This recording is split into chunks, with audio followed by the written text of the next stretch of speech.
Jujur aja deh, Indonesia lagi diobrak-abrik. Ini bukan perasaan kalian doang. Bukan gara-gara ekonomi berat, rupiah lagi lemah. Tapi coba kalian bener-bener lihat ya. Belakangan ini lagi ada banyak kejadian yang bikin kita mikir, sebentar, ini tuh udah dipikirin bener-bener belum sih? Serius nggak sih kita jalanin ini? Dikatakan bahwa Iran sudah punya senjata nuklir. Itu yang dulu kita sebut Londo Ireng. Sampai sekarang masih ada. Pengunduran diri Saudara Peri Warjio dari jabatan Gubernur Bank Indonesia. Dari 1077 di akhir 31 Juli berkurang 250 BUMN. Vokasi di kawasan Jakarta Selatan. Pekerja mulai mendirikan pagar besi abu-abu setinggi 2,5 meter di perimeter luar yang berbatasan langsung dengan jalan raya.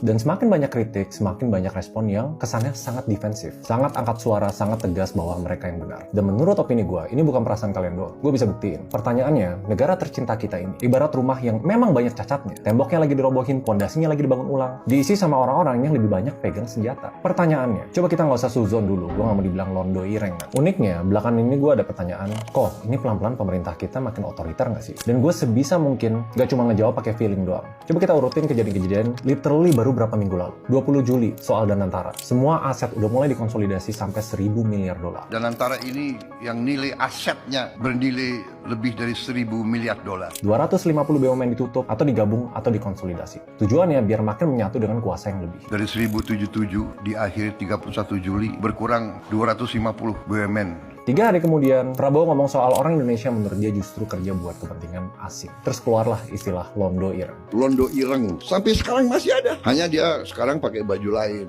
Wartawan, jurnalis, pengamat, LSM. Itu tuh istilah kolonial buat orang pribumi yang dianggap bantuin penjajah. Organisasi jurnalis langsung ngecam itu karena nge-label kelompok kritis sebagai pengkhianat bangsa. Baru berapa hari yang lalu, dan ini yang gede nih, Gubernur Bank Indonesia Peri Warjio mendadak mundurin diri, yang katanya alasan personal. Padahal masa jabatannya sampai 2028. Kalau secara timeline, pengunduran diri itu muncul setelah kesannya ada ketegangan kebijakan antara Bank Indonesia sama pemerintah soal likuiditas, pertumbuhan ekonomi, dan stabilitas rupiah. Yang bikin orang nanya, independensinya Bank Indonesia masih kejaga nggak nih? Dan akhirnya, yang bikin gua geleng-geleng. Di 31 Juli, Pak Prabowo ngomong di depan pengurus Kadin soal situasi geopolitik dan resiko perlombaan senjata nuklir. Dikatakan bahwa Iran sudah punya senjata nuklir. Dan ini benar-benar keceplosan. Dan videonya udah di-take down, tapi banyak banget media-media yang udah terlanjur ngepost video itu. Kalau Saudi Arabia ingin punya senjata nuklir, tidak menutup kemungkinan Emirates juga mau punya senjata nuklir. Qatar juga mau punya senjata nuklir. Mesir juga mau punya senjata nuklir. Yang kalau menurut kutipan, mic-nya mati, langsung ganti klip iklan.